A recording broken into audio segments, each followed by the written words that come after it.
شفیق بلخی بڑے بزرگ دریائے دجلہ کے کنارے آئے،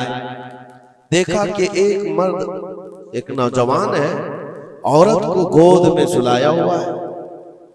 دریا کے کنارے، اور شراب کی بوتل ہاتھ میں لیے بیٹھا ہے۔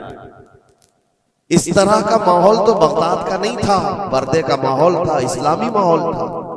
لیکن کھلے عام کوئی دریائے دجلہ کے کنارے اس طرح بیٹھے اور وہ بھی اولیاء کی نظر پڑے تو ان کے لیے تو بہت حیرت کی بات تھی۔ حضرت شفیق بلخی نے دیکھا،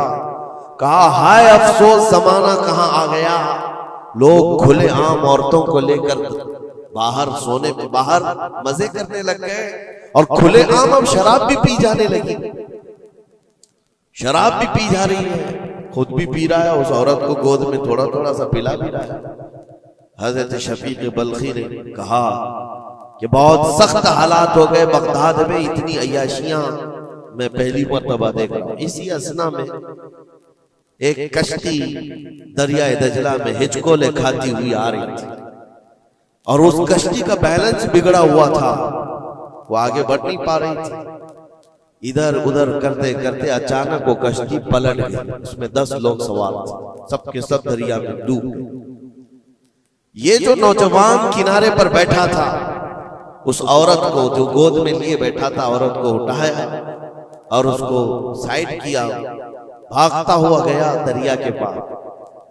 یوں ہاتھ ڈالتا تھا، ایک آدمی کو نکالتا تھا اور باہر کرتا تھا، نہ اس کے پاؤں پانی میں ڈوبتے تھے، یوں سمجھ لیں کہ جیسے دریا میں کوئی کھڑا ہے اور اپنے ہاتھ ڈال ڈال کر کے نکال رہا ہے۔ 9 آدمیوں کو اس نے اپنے ہاتھوں سے دریا سے نکالا اور باہر کیا، اور اس کے بعد ایک آدمی بچ گیا تھا۔ اس نوجوان نے حضرت شفیق بلخی کی طرف دیکھا جو وہیں کھڑے تھے،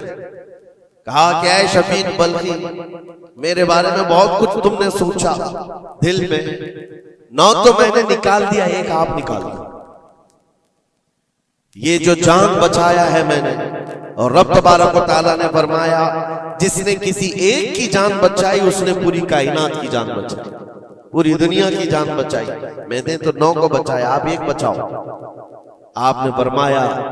اس سلسلے میں بعد میں بات کریں گے، پہلے اس آدمی کو بچا لو، اس آدمی کو بچا لو،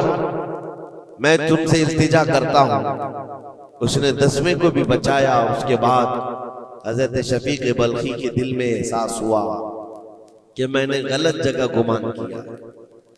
یہ کوئی عام آدمی نہیں ہے، عام انسان نہیں ہے، اس کے متعلق میں نے کیا کیا دل میں سوچ لیا، کیا کیا گمان کر لیا۔ تو آپ کی آنکھوں میں آنسو آ گئے اور کہا کہ مجھ سے بڑی خطا ہو گئی، مجھے معاف کریں، لیکن آپ کو اللہ نے یہ طاقت دی ہے کہ آپ دریا پر کھڑے ہو کر انسانوں کو بچا تو رہے ہیں، لیکن یہ کیا ہے جو کنارے پر بیٹھ کر کے کھلے عام ہو رہا ہے، کنارے دریا کے بیٹھ کر یہ کھلے عام کیا ہو رہا ہے؟ اس نوجوان نے کہا شفیق بلخی یہ بھی میں بتاتا ہوں، وہ گود میں پڑی ہوئی عورت کوئی عام عورت نہیں، میری معذور ماں ہے، بیمار ہے، اور اس کو دریا کے کنارے لانے کا حکیموں نے حکم دیا، اور میرے ہاتھ میں جو بوتل ہے یہ دوا کی بوتل ہے، اس کو ہر آدھے گھنٹے پر پلایا جاتا ہے، میں بھی پیتا ہوں اور میری ماں کو پلاتا ہوں، صرف علاج کی غرض سے میں یہاں پر بیٹھا ہوا ہوں۔ اور آپ نے اپنے دماغ میں کیا کیا سوچ لیا کہ بغداد تباہ ہو گیا، عیاش ہو گیا، نوجوان عورتوں کو لے کر آ کے بیٹھنے لگ گئے، شراب پینے لگ گئے۔ میرے عزیزو یہ بہت بڑے ولی کامل کی بات کر رہا ہوں، حضرت شفیق بلخی،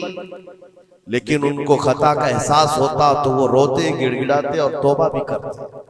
ہمارے تو حالات ایسے ہیں کہ ہم نے تو بلڈنگیں بنا لی اپنے گمان پر۔